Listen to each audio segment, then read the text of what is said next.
গুরুজনদের উক্তি, গণতন্ত্র আর ক্ষমতা যায় অজ্ঞ এবং আবেগপ্রবণ জনগণের হাতে।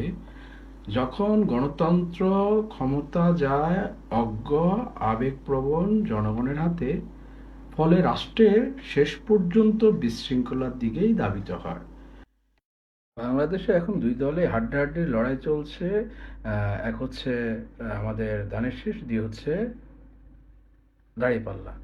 এখন এই দুই দলের মধ্যে কার সুস্থ মানসিকতা দিয়ে ইসলামের জ্ঞান রাখে, চলেন আপনারা দেখে আসি।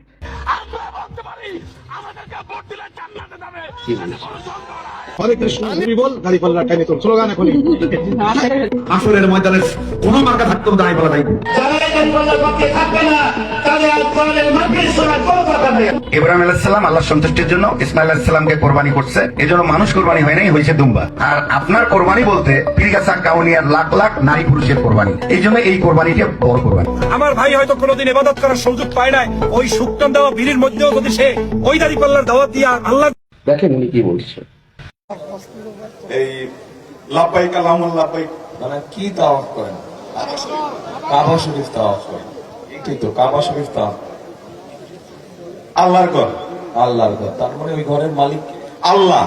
আচ্ছা, এই যে আমরা এই পৃথিবীর মধ্যে আছি, দুনিয়া আছি, চাঁদ আছে নাকি? চাঁদ চাঁদ নাই আকাশে? চাঁদ দেখা যায়? আচ্ছা আছে। আকাশ, এই যে চাঁদ দেখি, দিনের বেলায় যে সূর্য ছিল, ওই চাঁদ সূর্যের মালিক আল্লাহ। এই তিন দুনিয়া সবকিছু মানে আল্লাহ। তাহলে এই যে আমরা জানি ভালো কাজ করলে আল্লাহ জান্নাতে নেবে, খারাপ কাজ করলে শাস্তি দিবে, দোজখে নেবে। এই জান্নাত আর দোজখের মালিক আল্লাহ। এখন আপনাদের কাছে আমার জিজ্ঞাসা, যেই জিনিসের মালিক স্বয়ং আল্লাহ রাব্বুল আলামিন, সেইটা কি মানুষের দেবার ক্ষমতা আছে? এটা কি সম্ভব? তার মানে আল্লাহ রাব্বুল আলামিনের সাথে যারা নিজেদেরকে তুলনা করে বা আল্লাহর যেটা অধিকার সেটা কি হলো? তাহলে এটা একটা শিরকি হলো, আরেকটা মানুষকে ধোঁকা দেওয়া হচ্ছে। এবার আপনারাই বিবেচনা করবেন। গতকালকে একজন আমাকে জিজ্ঞেস করলো যে আপনি কোন দল সাপোর্ট করেন, আপনি যেভাবে জামাত শিবিরের পিছনে কথা বলছেন। আমি তখন তাকে উত্তর দিলাম যে আমি জামাত শিবির বুঝি না, আমি বিএনপি বুঝি না, আমি আওয়ামী লীগ বুঝি না, আমি বুঝি সবার আগে বাংলাদেশ।